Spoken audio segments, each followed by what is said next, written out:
Shut up and sit down.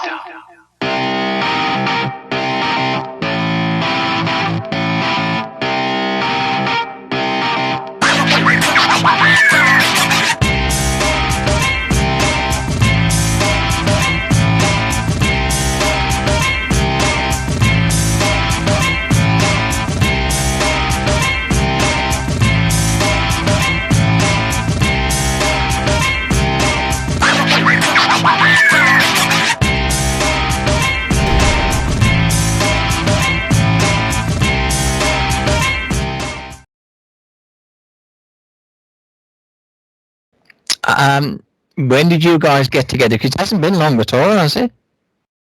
No. It was really. It's a lockdown thing, wasn't it? Yeah. Well. I was doing some acoustic music, and then I kind of wanted to start a new rock band, and I knew Stuart wasn't doing anything, so we kind of got in touch, and we thought we'd put something together, and I kind of thought, I know a bass player with Carl, and Stuart said, I know a drummer, because Carl was in my last band, Andy was in Stuart's last band, and me and Stuart were in a band together like 20 years ago. 20 years ago, yeah. So we all kind of knew each other a little bit, so he came together quite easy, really, didn't it? I think after the first rehearsal, he was like, I think we might have a band here. Yeah. I think we wrote Neo Run on the first rehearsal, didn't we? Yeah. And it hasn't changed much since. No. You do. I must admit, I was very surprised, because the first we'd heard of you was when you're doing that support slot with Witchfinder, and unfortunately I was ill, so I was gutted that I couldn't be there, but I was expecting a young band, but Yeah. You're younger than me, and you young whippersnappers, and when I first heard the EP, I thought, now these guys have been around. No offense, but these guys have been around. They know metal. This isn't an inexperience. I think also, like, we live and breathe it. It's exactly when we come from work. It's what we listen to when we come. We play music that we like to listen to. So yeah. And I've done since we were kids, Yeah. I mean, tell that from the shirts you got on and children above them. Wow. But we come from different sort of angles, don't we? Really. Yeah. So, and that's what makes it. I think that's what makes Sabbat Wolf quite progressive, in my opinion, is because we all come from different angles of the heavy side of things. Yeah. Well, yeah, because there's like elements of doom and sludge, but there's also the wobbum in there. There's, as you say, there's some progressive elements in there. There's almost like a dark pagan folk running through it as well. So there's all kind of elements, sort of, and they do gel together really well. And as I say, the 3 songs on the EP are just fantastic. Thank you. Yeah, well, I'm pagan, and I write the lyrics, and so each song is kind of pagan themed. Pagan Buddy Pagan is about the goddess Morrigan. What else we got? Neorun. Neorun is the Norse goddess of dreams. She's the Norse goddess of dreams. Fang and Claw is when the Romans invaded Albion and fought the Druids and things. So all the songs we got, they all tie in with paganism, history, witchcraft, all that kind of thing. Yeah, and the one we got at the moment, 1645. 1645. About the Pendle witches and all that. Yeah, Matthew Hopkins and all that kind of stuff. Yeah, like, it's true, isn't it? And there's such there's endless amounts of material in there.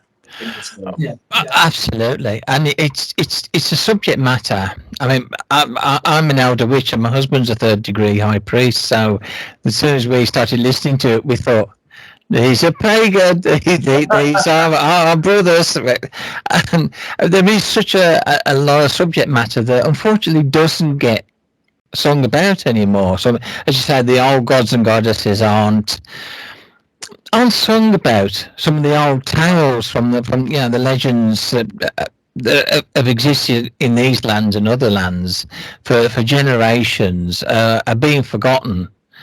And it's great to hear somebody keeping them alive.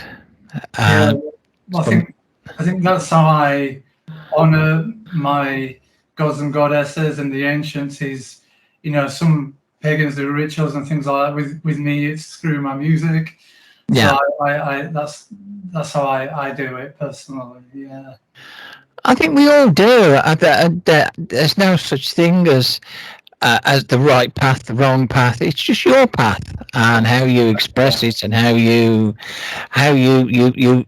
communicate and how you live your life is entirely a personal thing. And all the power to you. And on behalf of the pagan community as well, thank you for writing such great pagan music. Cheers. Yeah, cool.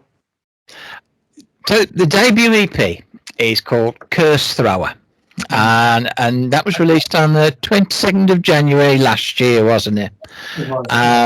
Independently, and people can get this via Bandcamp, and it's also available digitally, is it? So people can just buy the songs if they want to just listen to it digitally. Yeah, they through Bandcamp, yeah. Or they could just, or we send hard copies, and we've sold them all over the world, haven't we? Yeah, America. I'm not surprised. We've got some dire fans in America. They really want us to come to Texas into. What did he call himself? Wolfhounds. Wolfhounds, yeah. Yeah. He said, "Oh, wow, this Texas guy will work on the building site." He said, "I've been playing my music all day." He said, "All the guys working with him are all wolfhounds now." So that's pretty cool. Yeah. Great music. It sells itself.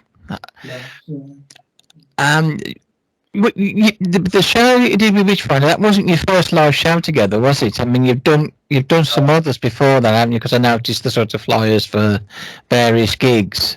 March was the first one, yeah. In Bradford. Yeah. Well, that's actually where I met Andrew from Witchfind. Right. Yes. Because he played there, I think, in February, and me and Carl went to the gig, and we were like massive fans, and we got chatting to him afterwards, and we just said, our first gig is down here in next month, kind of thing. And we ended up making friends with him, and we sent him CDs and things like that, and he's been so good to us, hasn't he? Yeah. He's a lovely bloke. Yeah. He put his sticker on his bass, didn't he? He put our logo sticker on his bass, which it blows me away that a band I've been listening to since I was a kid, now we're friends with the guys, and like he loves our music, and we're playing with Witchfind. It blows me away. Yeah. I'm sure that there'll be other support. Are you in the market for doing support slots with some of the other bands? We'll do anything. Definitely. Yeah. You've heard it on here, girls and boys. If you need a band for support or a headliner, Please do, Sabbat Wolf, they are fantastic. You mentioned Witchfinder as you're a band you were really into. Which other bands do you think were your main musical influences over the years? For me, definitely Black Sabbath. Tony Iommi, massive influence on me. I love the 70s prog rock stuff. I like folk music as well, so that's an influence. And then the new album, Witchfind, Saxon, all those bands that's a big influence on me as well. Yeah. I mean, for me, I'm the other side almost, but we meet in the middle. Like, I'm a diehard Eddie Van Halen nerd. You can probably hear it in some of the solos. All that 80s sort of LA, Wasp, all that stuff. Rat are a big influence. But then we meet in the middle of Iron Maiden, Priest. Yeah, Merciful Fate. Yeah, definitely, yeah. Bang Tango. Stop it. How often I hear that name mentioned. We kind of meet in the middle somewhere and we hash it out. Yeah. Then I like the Scandinavian sort of death metal stuff. Yeah. You prefer like your black metal. Yeah. You kind of just hash it out, really. You know. Yeah. It's quite natural. I don't think we ever sit there and go, we're reinventing the wheel. We're just like, that sounds cool. That sounds cool with that. And it's like, before you know it. I mean, Carl, I was saying, it's like, where do you get that riff from? It's like, it's been listening to Vicious Rumours all day. It just kind of came out from nowhere. So, like Digital Dictator, that type of, you know. Oh, don't get me started on Vicious Rumours. You're on half of Vicious Rumours. For me, there's one of those bands where you just go, oh, I forgot I had this, blow the dust off it, stick it in and go, oh, this is so good. And that's how can we write songs. So, someone said at our last gig that we sound a mixture of Sabbat Wolf and Pink Floyd. I thought Black Sabbath and Pink Floyd. Oh yeah, Sabbath Wolf, yeah. Black Sabbath and Pink Floyd. Yeah. Certainly the psychedelic era of Pink Floyd, yes. Somewhat, sort of metal era and that sort of thing. And instead of Overdrive, you've got that psychedelic sludge sound almost going through. So I agree with that. You're probably going, fuck no, I'm not Pink Floyd. No, I love Pink Floyd, and I don't do many solos, but when I do, I'm probably more Dave Gilmour kind of play that's why I like his kind of style. It's what he doesn't play that makes it his kind of thing, and I kind of go for space between the notes. Absolutely. Have you got any more live shows lined up? If so, shout them out. Nottingham is unless anything else comes in so far. We've got that March. With Godthrim, ROX, My Dying Bride, and Solstice. They're headlining. I think we're opening for that one in the Chameleon in Nottingham. Gigs are quite hard to come by because absolutely they are. I'm sure there's such a backlog, especially at this end as well, and all the venues have shut down. It's difficult. It is. We got together at the right time because we had no bands were doing anything, so we could probably got an 18-month period of just rehearsing. Yeah. So when the world does open back up, we'll be ready, and it's pretty much what happens. Yeah. So. And luckily, all the gigs we've played, all the bands we play with, and they've all loved us and said, "Oh, we'd like to do another gig with you." And promoters have said, "Oh, we'll put you on again," and things. So it's been pretty good that way. Yeah, definitely. Yeah. I mean, that last gig we did in Wakefield a couple of weeks ago. Yeah. Brilliant. Yeah. And it was a heavy night. That. Yeah, a lot of death metal bands and things. Yeah. Fantastic. You mentioned paganism. What other influences do you feel come into play when you're writing songs or you're writing riffs? Are you influenced by classical music, or is one of you a secret jazz fiend? And or is it just metal? Well, like I say, I do like folk. I've been in folk bands in the past and things, and I don't know if you know a band called Circulus. I played with them for a few years. Kind of like medieval, kind of proggy stuff. So I think some of that comes into it. And then I think lyrical, like I said, there's the pagan element, the history, and then I love things like sword and sorcery, Robert E. Howard, H.P. Lovecraft, all that kind of stuff as well. So that's an influence as well. But yeah, mostly I like to kind of choose a deity or a period in history and make the song about that. Yeah.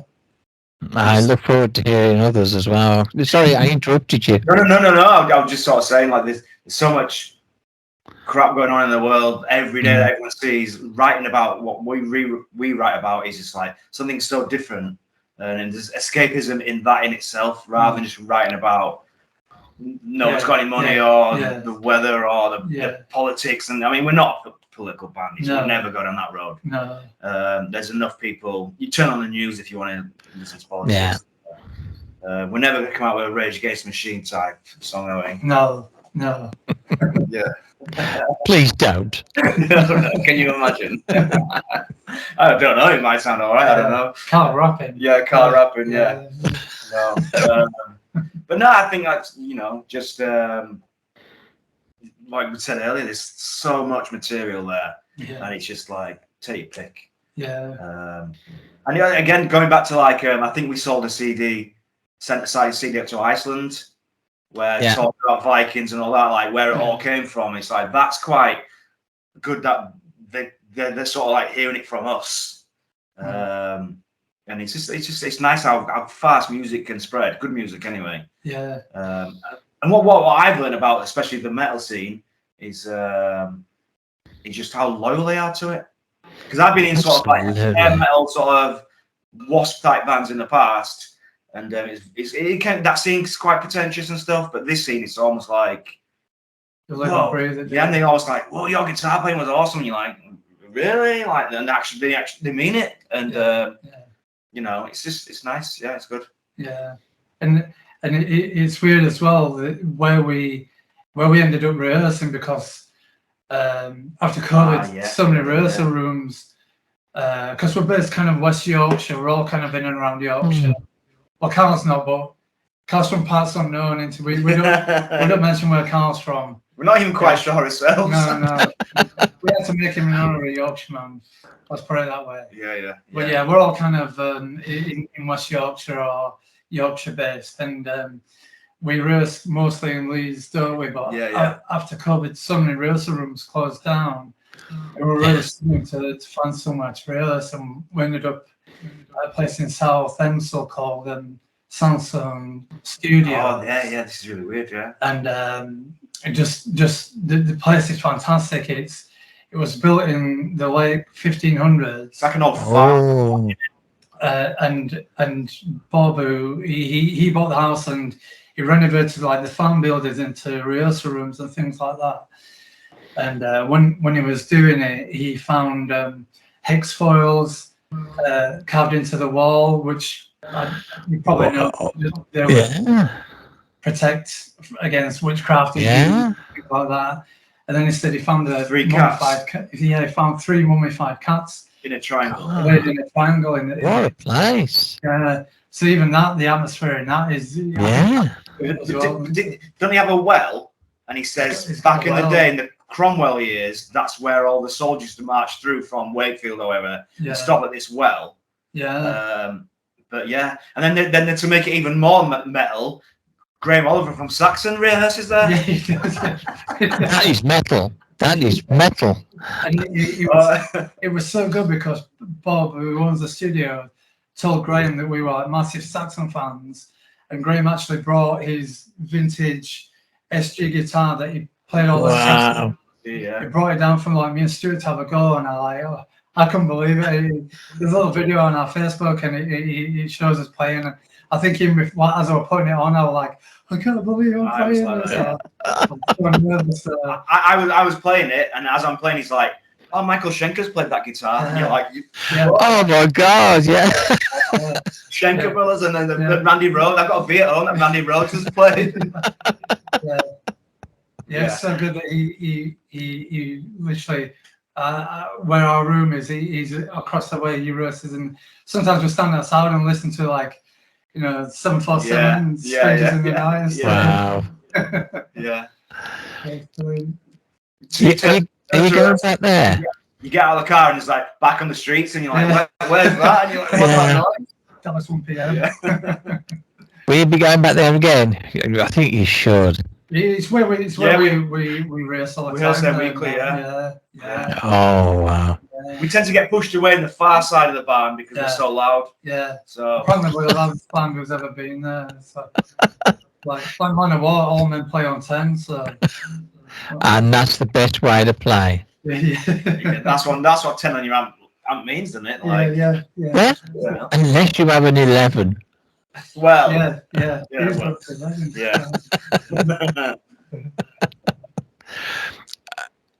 before I let you go, lads, it's been fantastic talking to you. Is there anything you'd want to say to the people out there? Just like, if you've checked us out already, you can find us on Facebook, Sabbat Wolf. We're on Bandcamp. And if you have checked us out, cheers. We appreciate it. We appreciate people ordering CDs or getting in touch. Just even send us messages saying they've heard our music and it means a lot to them. So, we love doing it. Fantastic. Yeah, we had such a great response. Yeah, thank you so much. We give 100%, and the feedback we've got back has been amazing. So yeah, thank you so much. And thanks to you for taking time out on your day to talk to us. Thanks for talking to us. It's been a blast talking to you, and true metalheads. It's a rare honour these days, let me tell you. So, girls and boys, Sabbat Wolf, get the EP, and when next EP comes out, or the next full-length album, get that one as well, because it's bound to be even more metal. Yes, definitely. Thank you. Thanks a lot, boys. Happy New Year to you. Yeah. Cheers. Bye. Bye-bye.